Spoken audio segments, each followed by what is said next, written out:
اوس را رسیږو د ابراهیم سورې ته چې د قرآن عظیم الشان 14 مبارکه سوره ده. 52 آیاتونه لري. تلاوت او پښتو ترجمه یې له لومړي آیت څخه اورئ. بسم الله الرحمن الرحیم.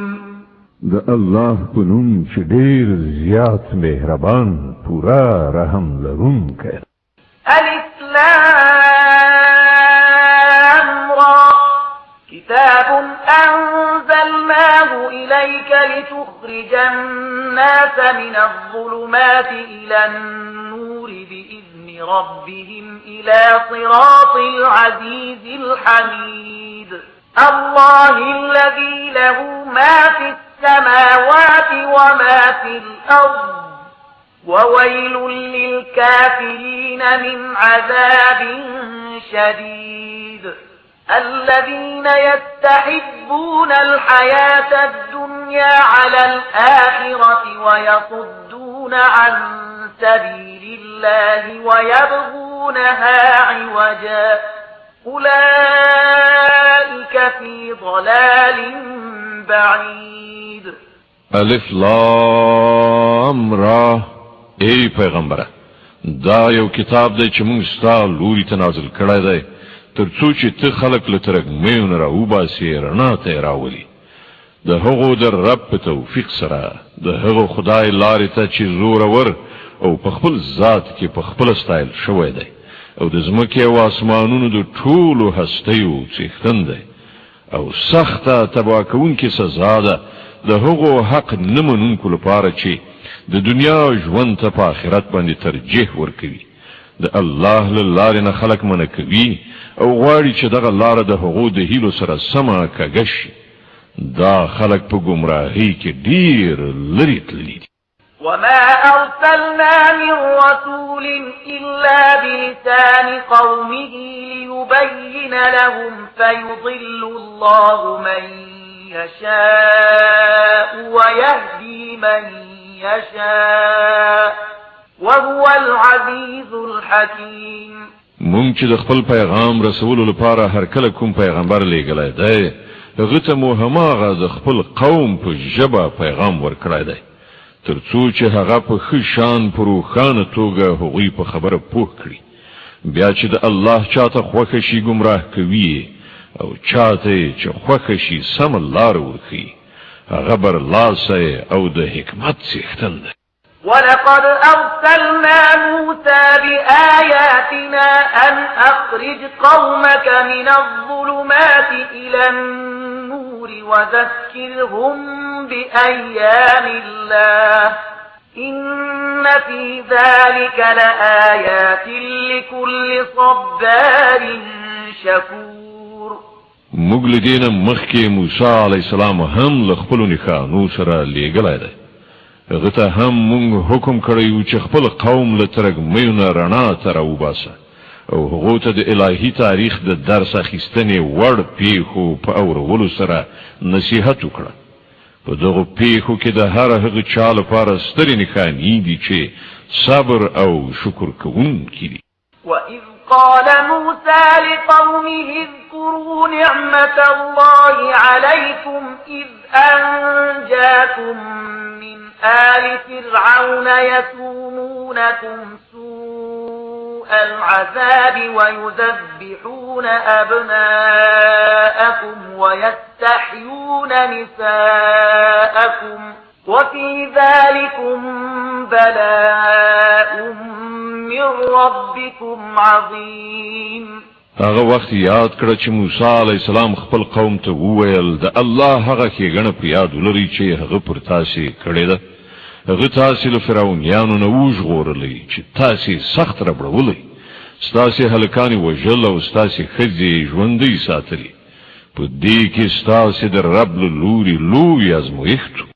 وَإِذْ تَأَذَّنَ رَبُّكُمْ لَئِن شَكَرْتُمْ لَأَزِيدَنَّكُمْ وَلَئِن كَفَرْتُمْ إِنَّ عَذَابِي لَشَدِيدٌ. او په یاد ولرئ ستاسې رب خبردار کړي وي چې که تاسې شکر وباسئ نو پر تاسې به لا زیاته پیرزوینه وکړم او که د نعمت ناشکري وکړئ نو زما سزا ډیره سخته ده. وقال موسى إن تكفروا أنتم ومن في الأرض جميعا فإن الله لغني حميد. او موسی وویل چې که تاسې کافر شئ او د ځمکې ټول اوسېدونکي هم کافر شي نو الله بې نیازه او په خپل ذات کې خپله ستایل شوی دی.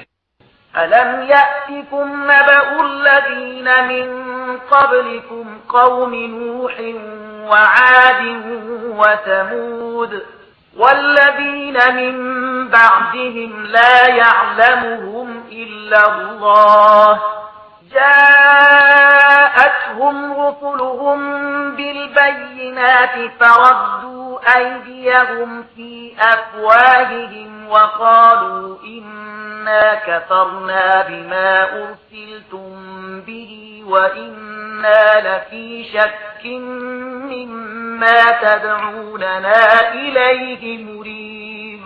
آیا تاسو ته د هغو قومونو حالات نه دي رسیدلي چې له تاسې نه مخکې تیر شوي دي؟ د نوح قوم، عادیان، سمودیان او د هغو وروسته راتلونکي ډېر قومونه چې د هغو شمېر یوازې الله ته معلوم دی. د هغو پیغمبران چې کله هغو ته له روښانه خبرو او ښکاره څرګندو نښانو سره راغلل نو هغو خپلې ګوتې په خولو کې ونیولې او ویې ویل چې له کوم پیغام سره چې تاسې لېږل شوي یاست موږ هغه نه منو او د کوم شي لوري ته چې تاسې بلنه راکوئ د هغه له پلوه موږ په سخت اندېښناک شک کې لوېدلي. قالت رسلهم أفي الله شك فاطر السماوات والأرض يدعوكم ليغفر لكم من ذنوبكم ويؤخركم إلى أجل مسمى قالوا إن أنتم إلا بشر مثلنا تريدون أن تصدونا عما كان يعبد آباؤنا فأتونا بسلطان مبين. د هغو پیغمبرانو وویل آیا د خدای په باب شک دی چې د آسمانونو او ځمکې پیدا کوونکی دی؟ هغه تاسې ته بلنه درکوي تر څو چې ستاسې ګناهونه وبخي او تاسې ته تر یوې ټاکلې نیټې پورې مهلت درکړي. هغو ځواب ورکړ تاسې نور څه نه یئ مګر همغسې انسانان لکه چې مونږ یو. تاسې غواړئ مونږ د هغو هستیو له بندګۍ نه منع کړئ چې د هغو بندګي له پلار نیکه راهیسې کیږي. ښه نو راوړئ کوم څرګند سند. قالت لهم رسلهم إن نحن إلا بشر مثلكم ولكن الله يمن على من يشاء من عباده وما كان لنا أن نأتيكم بسلطان إلا بإذن الله وعلى الله فليتوكل المؤمنون. د هغو پیغمبرانو هغو ته وویل په رښتیا سره چې موږ نور څه نه یو مګر ستاسې په څېر انسانان خو الله چې کله له خپلو بندګانو نه په چا باندې وغواړي احسان کوي او دا زموږ په واک کې نه ده چې تاسې ته کوم سند راوړو. سند خو یوازې د الله په اذن سره راتلی شي او په همغه الله باندې د مؤمنان توکل وکړي.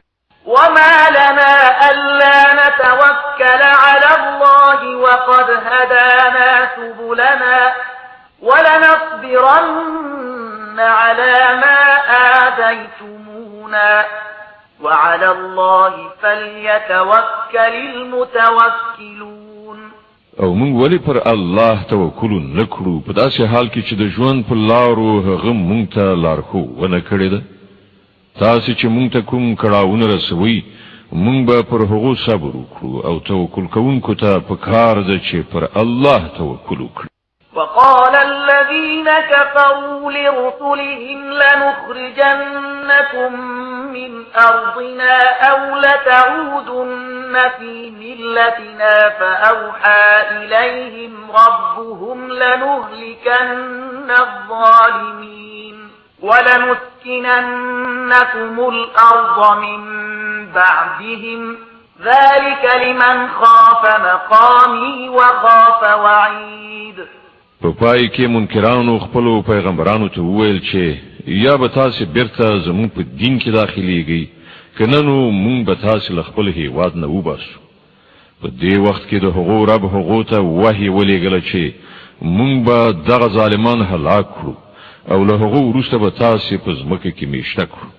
دا د هغه چا مکافات دی چې زما په حضور کې له ځواب ویلو نه ویره لري او زما د عذاب له اخطار نه ډارېږي. واستفتحوا وخاب كل جبار عنيد. هغو فیصله غوښتې وه نو دغسې د هغو فیصله وشوه او د حق هر جابر دښمن په مخ وخوړله. من ورائه جهنم ويسقى من ماء صديد يتجرعه ولا يكاد يسيغه ويأتيه الموت من كل مكان وما هو بميت ومن ورائه عذاب غليظ. بیا پس لدین وړاندې د هغه لپاره دوزخ دی، هلته به هغه ته د وینو زو غوندې د څښلو اوبه ورکړی شي چې په سختۍ سره به له ستوني څخه د هغو د تېرولو هڅه وکړي او په ډېره سختۍ سره به تېرې کړی شي. مرګ به له هره پلوه پر هغه خور شي مګر هغه به ونه مري او وړاندې به یو سخت عذاب هغه ته سترګې په لاره. مثل الذين كفروا بربهم أعمالهم كرماد اشتدت به الريح في يوم عاصف لا يقدرون مما كسبوا على شيء ذلك هو الضلال البعيد.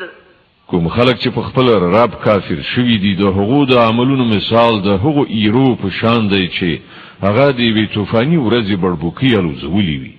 هغوی به د خپلو کړو وړو هیڅ میوه ونشي موندلی. همدا انتهایی ورکاوی دی.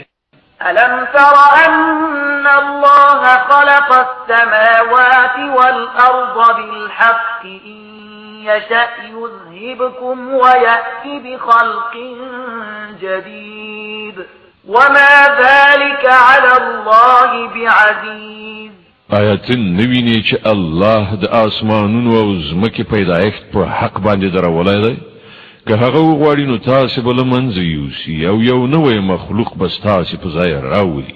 دغه کار هغه ته هیڅ ګران نه دی.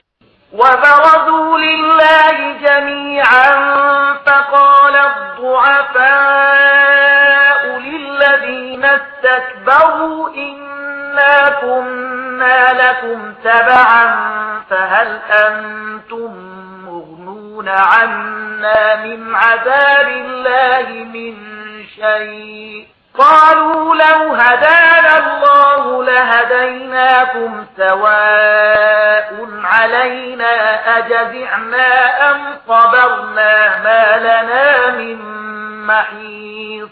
او دا خلق چې کله ټول یو ځای د الله په وړاندې څرګند شي نو په هغه وخت کې به له دوی نه هغه کسان چې په دنیا کې کمزوري وو هغوی به هغو کسانو ته چې لوی یې کوله ووایي په دنیا کې موږ ستاسې پیروان اوس آیا تاسې د الله له عذاب نه زموږ د ژغورلو لپاره څه کولی شئ؟ دوی به ووایي که الله موږ ته هدایت کړی وای نو موږ به هم تاسو ته لارښوونه کړې وای. اوس خو یو شان ده که موږ سرټکونه او بې صبري وکړو یا صبر په هر حال زموږ د ژغورنې څه لاره نشته. وقال الشيطان لما قضي الأمر إن الله وعدكم وعد الحق ووعدتكم فأخلفتكم وما كان لي عليكم من سلطان إلا أن دعوتكم فاستجبتم لي وما كان لي عليكم من سلطان إلا أن دعوتكم فاستجبتم لي فلا تلوموني ولوموا أنفسكم ما أنا بمصرخكم وما أنتم بمصرخي إني كفرت بما أشركتمون من قبل إن الظالمين لهم عذاب أليم. او کله چې فیصله وکړای شي نو شیطان به ووایي حقیقت دا دی الله چې له تاسو سره کومې وعدې کړې وي هغه ټولې رښتینې وي او ما چې څومره وعدې وکړې له هغو نه مې یوه هم پوره نه کړه زما پر تاسې څه زور نه ما له دې نه پرته نور څه نه دي کړي چې د خپلې لارې په لوري مې تاسې ته بلنه درکړه او تاسې زما بلنې ته لبیک ووایئ اوس پر ما پړه مه اچوئ خپل ځانونه پړه وګڼئ دلته نه زه ستاسې فریاد ته رسېدی شم او نه تاسې زما فریاد ته له دې نه مخکې چې تاسې زه په خدایي کې شریک ګرځولی وم زه له هغې نه بریء الذمه یم د داسې ظالمانو لپاره خو په یقیني ډول دردناکه سزا ده وأدخل الذين آمنوا وعملوا الصالحات جنات تجري من تحتها الأنهار خالدين فيها بإذن ربهم تحيتهم فيها سلام د دې پر خلاف کوم کسانو چې په دنیا کې ایمان راوړی دی او ښه عملونه یې کړي دي هغوی به په داسې باغونو کې ننویستل شي چې تر هغو لاندې به ویالې بهیږي هلته به هغوی د خپل رب په حکم سره د تل لپاره اوسي او هلته به د هغو هرکلی د سلامتیا په مبارکۍ ویلو سره وشي ألم تر كيف ضرب الله مثلا كلمة طيبة كشجرة طيبة أصلها ثابت وفرعها في السماء تؤتي أكلها كل حين بإذن ربها ويضرب الله الأمثال للناس لعلهم يتذكرون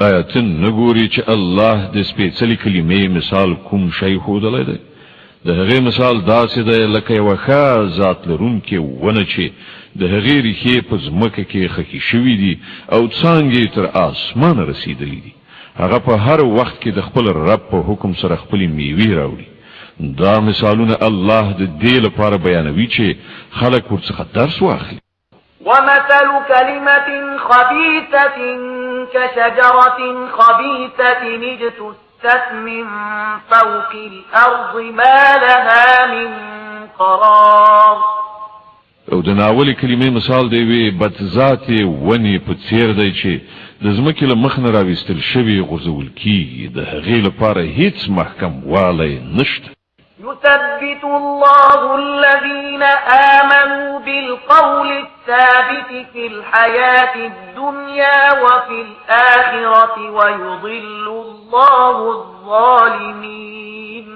ويفعل الله ما يشاء الله ایمان راوړونکو ته په دنیا او آخرت دواړو کې د یوې ثابتې وینا پر بنسټ ثبات په برخه کوي او الله ظالمان گمراه کوي د الله واک دی چې څه غواړي کوي ألم تر إلى الذين بدلوا نعمة الله كفرا وأحلوا قومهم دار البوار جهنم يصلونها وبئس القرار تا هغه خلک ولیدل چې هغوی د الله نعمت وموند او هغه د نعمت په ناشکرۍ سره بدل کړ او له خپل ځان سره خپل قوم هم د هلاکت په کور کې وغورځاو یعنی دوزخ چې په هغه کې به هغوی ننوځي او هغه د استوګنې ډیر بد ځای ده وجعلوا لله أندادا ليضلوا عن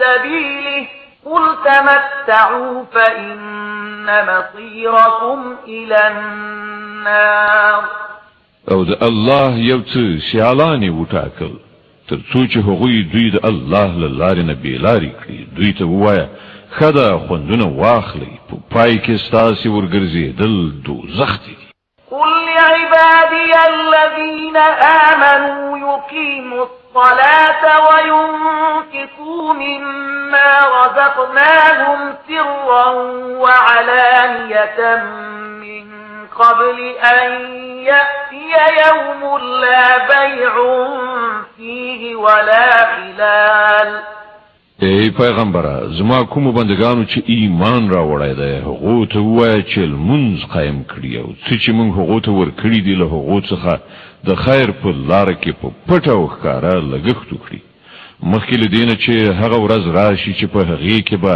نه اخیستل او خرڅول وي او نه به د خپلوي پالنه وشي. الله الذي خلق السماوات والأرض وأنزل من السماء ماء فأخرج به من الثمرات رزقا لكم وسخر لكم الفلك لتجري في البحر بأمره وسخر لكم الأنهار. الله خو همغه دی چې هغه ځمکه او اسمانونه پیدا کړل او له اسمانه یې اوبه ورولې بیا یې د هغو په وسیله تاسې ته د روزي رسولو راز میوې پیدا کړي هغه کښتۍ ستاسې لپاره په کار واچوله چې په سمندر کې د هغه په حکم روانه شي او سیندونه یې ستاسې لپاره په کار واچول. وسخر لكم الشمس والقمر دائبين وسخر لكم الليل والنهار. غل مر او سپوږمۍ ستاسې لپاره په کار واچول چې د قانون تابع چلیږي او شپه او ورځ ستاسې لپاره په کار واچوله.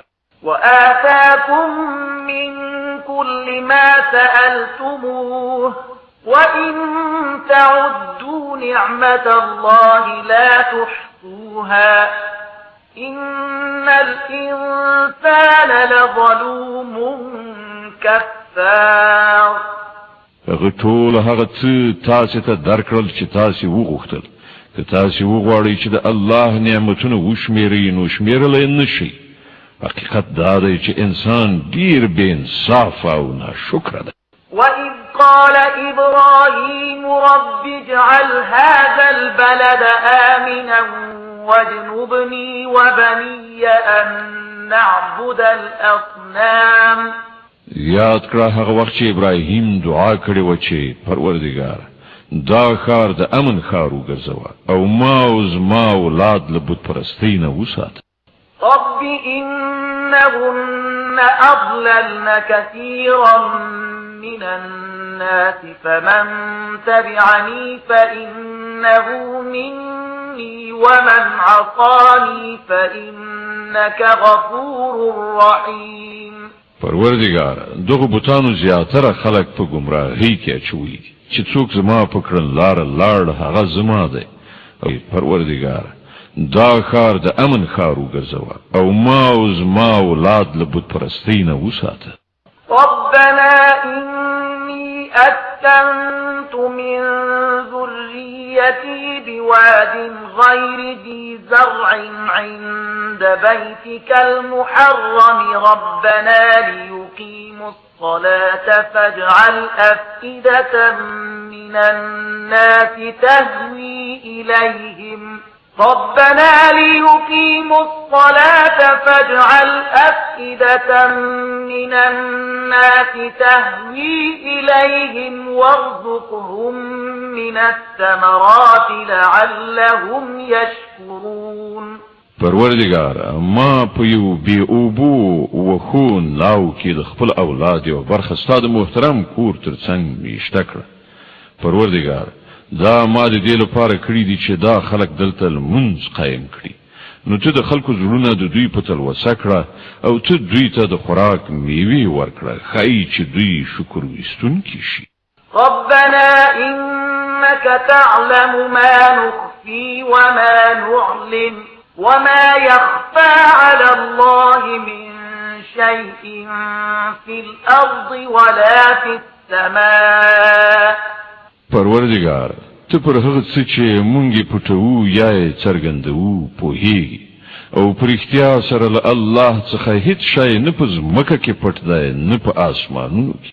الحمد لله الذي وهب لي على الكبر إسماعيل وإسحاق إن ربي لسميع الدعاء.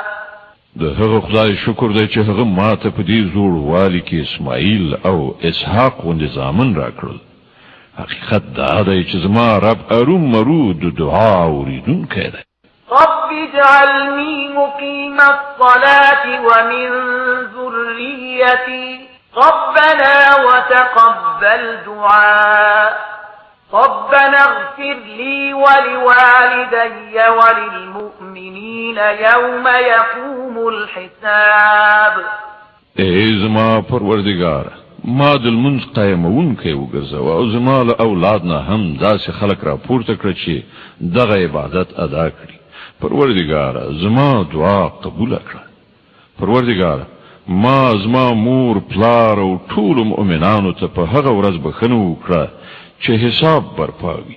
ولا تحسبن الله غافلا عما يعمل الظالمون إنما يؤخرهم ليوم تشخص فيه الأبصار مهطعين مقنعي رؤوسهم لا يرتد إليهم طرفهم وأفئدتهم هواء. اوس چې دغه ظالمان څه کوي ته الله له هغونه غافل مګنه. الله خو دوی د هغې ورځې لپاره ځنډوي چې کله دا حالت وي چې سترګې تیغې رډې پاتې وي، سرونه نیغ نیونکي به په تیښته وي، پورته لوري ته به شخ کتل وي او زړونه به الوزي. وأنذر الناس يوم يأتيهم العذاب فيقول الذين ظلموا ربنا أخرنا إلى أجل قريب نجب دعوتك ونتبع الرسل أولم تكونوا أقسمتم من قبل ما لكم من زوال.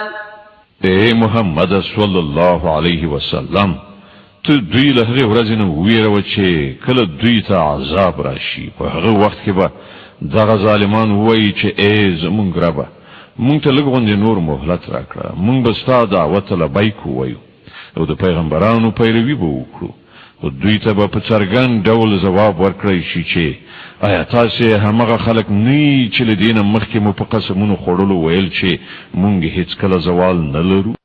وسكنتم في مساكن الذين ظلموا أنفسهم وتبين لكم كيف فعلنا بهم وضربنا لكم الأمثال.